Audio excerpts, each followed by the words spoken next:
Baik, Assalamualaikum warahmatullahi wabarakatuh. Perkenalkan, nama saya Muhammad Barik Afiqullah, mahasiswa program studi Pendidikan Teknik Informatika dan Komputer Angkatan 2020 kelas F. Di video kali ini, saya akan mempresentasikan hasil ringkasan materi yang sebelumnya telah diberikan oleh Bapak Dr. Mustari Lamada, SPD, MT. Oke, kali ini topik yang akan kita bahas adalah pengantar jaringan komputer.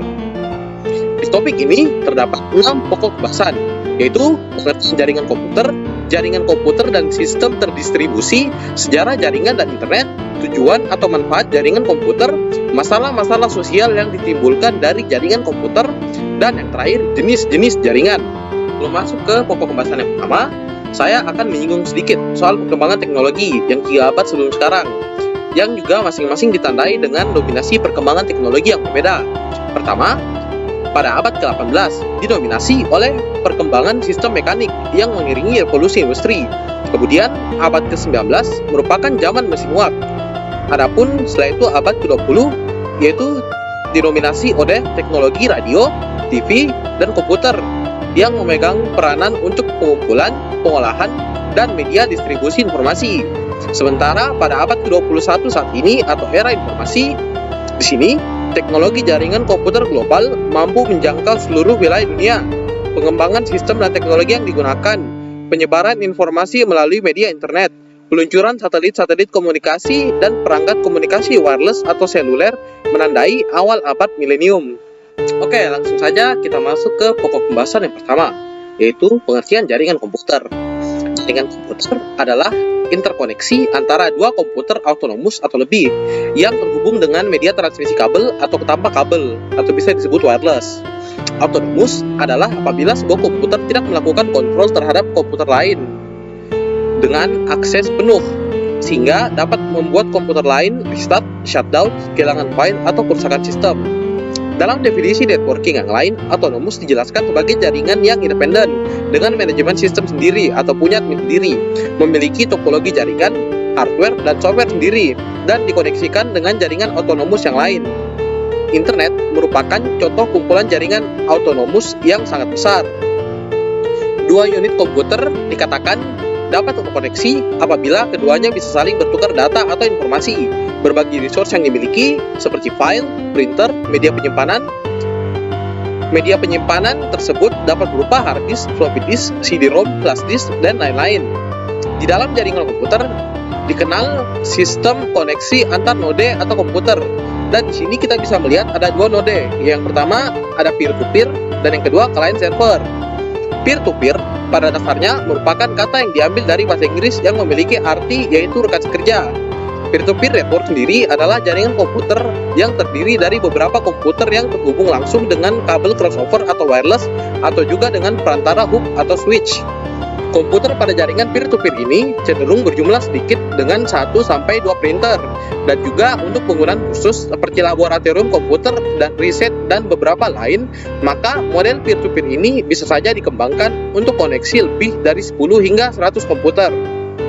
Kemudian client server.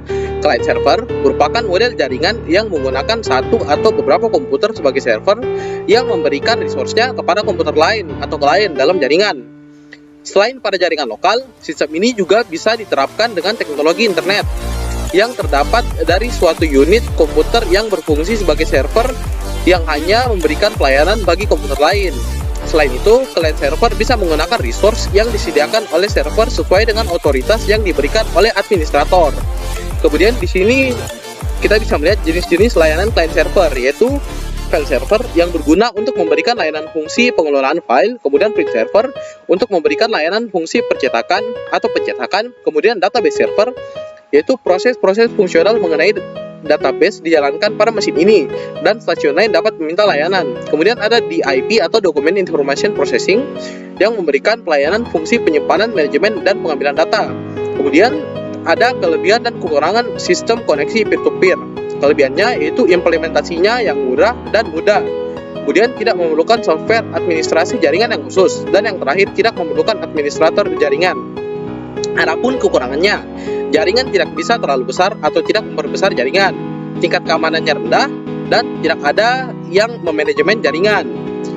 Kemudian, pengguna komputer jaringan harus terlatih mengamankan komputer masing-masing. Dan yang terakhir, semakin banyak mesin yang dibagikan akan mempengaruhi kinerja komputer. Kemudian ada pula kelebihan dan kurangan sistem koneksi client server. Kelebihannya mendukung keamanan jaringan yang lebih baik, kemudian kemudahan administrasi ketika jaringan bertambah besar, kemudian manajemen jaringan terpusat, dan yang terakhir, semua data bisa disimpan dan di backup terpusat di suatu lokasi. Adapun kekurangannya, butuh administrator jaringan yang profesional, butuh perangkat bagus untuk digunakan sebagai komputer server, butuh software tool operasional untuk mempermudah manajemen jaringan, kemudian anggaran untuk manajemen jaringan menjadi besar, dan yang terakhir, bila server down, semua data resource di server tidak bisa diakses. Kemudian kita melangkah ke pokok pembahasan selanjutnya, yaitu jaringan komputer dan sistem distribusi. Sebelum jaringan komputer populer, user komputer pernah mengenal sistem terdistribusi. Terdapat hal yang cukup membingungkan dalam pemakaian istilah jaringan komputer dan sistem terdistribusi atau distributed system. Dari kedua hal ini, terdapat berbagai persamaan dan perbedaannya masing-masing. Kali ini, saya akan menjabarkannya dimulai dari persamaan. Persamaannya adalah, keduanya merupakan sekumpulan komputer yang saling terkoneksi dengan media transmisi yang relatif tidak jauh berbeda. Sama-sama harus memindahkan file. Kemudian perbedaan utama antara jaringan komputer dan sistem terdistribusi lebih terletak pada perangkat lunaknya, khususnya sistem operasi, bukan pada perangkat kerasnya, karena perangkat lunaklah yang menentukan tingkat keterpaduan dan transparansi jaringan yang bersangkutan. Kemudian pokok pembahasan selanjutnya, sejarah jaringan dan internet.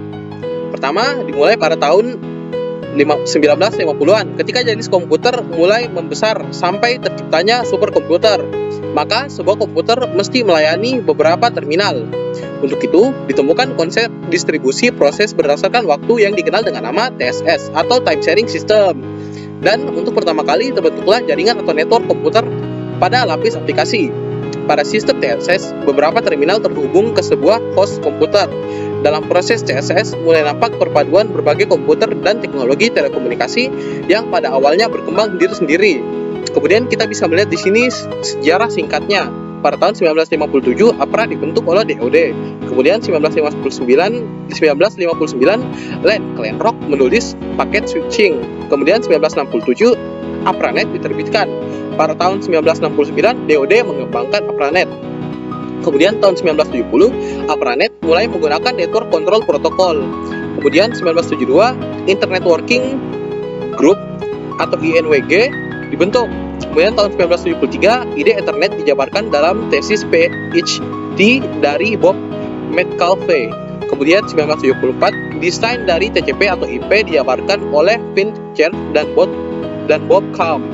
Kemudian tahun 1982, TCP dan IP menjadi protokol untuk APRANET dan DoD oleh DoD. Kemudian tahun 1952, jumlah internet host melampaui 1 juta. Kemudian 1993, Internik menjalankan internet service pendaftaran domain. Kemudian tahun 1994, aplikasi komersial pertama di internet ada gitu. Kemudian 1995, beberapa perusahaan mulai memberikan service akses ke internet. Kita melangkah ke pokok pembahasan selanjutnya, yaitu tujuan atau manfaat jaringan komputer. Manfaat jaringan komputer bagi user dapat dikelompokkan menjadi dua, yaitu untuk kebutuhan perusahaan dan jaringan untuk umum. Tujuan utama dari terbangunnya sebuah jaringan pada suatu perusahaan yaitu untuk resource sharing yang bertujuan agar seluruh program, peralatan, kemudian yang kedua khususnya data dapat digunakan oleh setiap orang yang ada pada jaringan. Kemudian yang ketiga, high reliability atau keandalan tinggi, sistem informasi manajemen kantor terpadu atau sistem pelayanan satu atap dengan teknologi client server. Internet maupun internet dapat diterapkan pada jaringan komputer sehingga dapat memberikan pelayanan yang andal, cepat, dan akurat sesuai kebutuhan dan harapan. Manfaat jaringan komputer untuk umum, jaringan komputer akan memberikan layanan yang berbeda kepada pengguna di rumah-rumah dibandingkan dengan layanan yang diberikan pada perusahaan. Terdapat 3 pokok yang menjadi daya tarik jaringan komputer pada perorangan, yaitu akses ke informasi yang berada di tempat lain, seperti akses berita terkini, info e-government, e-commerce, atau e-business. Semuanya up to date. Kemudian komunikasi person to person, seperti email, chatting, video conference, dan lain-lain. Kemudian hiburan interaktif, seperti nonton acara TV online, radio, streaming, download film atau lagu, dan lain-lain. Oh ya, downloadnya jangan bajakan ya. Kemudian kita melangkah ke berbagai masalah masalah sosial yang ditimbulkan dari jaringan komputer atau internet. Penggunaan jaringan oleh masyarakat luas. Penggunaan internet yang subjeknya topik-topik yang meresahkan. Kemudian koneksi jaringan komputer atau internet dapat menimbulkan masalah ekonomi. Gambar yang dipasang internet belum tentu bisa cocok buat semua pihak. Kemudian bentuk pesan tidak terbatas pada pesan tekstual saja. Kemudian sebagian orang menolak beberapa konten, misalnya pornografi. Ya, emang harus ditolak sih kayak gituan. Parah sih. Kita melangkah ke pembahasan yang terakhir, yaitu jenis-jenis jaringan. Terdapat 3 jenis jaringan, yaitu ada Local Area Network atau LAN, kemudian Metropolitan Area Network atau MAN, dan Wide Area Network atau WAN. Kita akan bahas LAN dulu. Sebuah LAN adalah jaringan yang dibatasi oleh area yang relatif kecil, umumnya dibatasi oleh area lingkungan, seperti sebuah kantor pada sebuah gedung atau tiap-tiap ruangan pada sebuah sekolah. Biasanya, jarak antara node tidak jauh dari sekitar 200 meter. Kemudian, MAN. Sebuah MAN biasanya meliputi area yang lebih besar dari LAN, biasanya antar gedung dalam satu daerah wilayah, seperti provinsi atau negara bagian. Kemudian, yang terakhir, WAN. Wide Area Network adalah jaringan yang biasanya sudah menggunakan media wireless, sarana satelit ataupun kabel serat optik karena jangkauannya yang lebih luas. Bukan hanya meliputi satu kota atau antar kota dalam satu wilayah, tetapi mulai menjangkau antara area atau wilayah otoritas negara lain. Baik, ya seperti biasa, ya apa ya? Terima kasih banyak telah menonton, terima kasih banyak atas perhatiannya, dan ya udah gitu. Gak terasa udah di penghujung video aja ya. Oke. Dan oh ya, sekalian like kalau anda suka dengan video ini, dislike aja kalau nggak suka, dan kita ketemu lagi di video selanjutnya. Jalan hidupmu dengan tujuan. Dah, selamat tidur.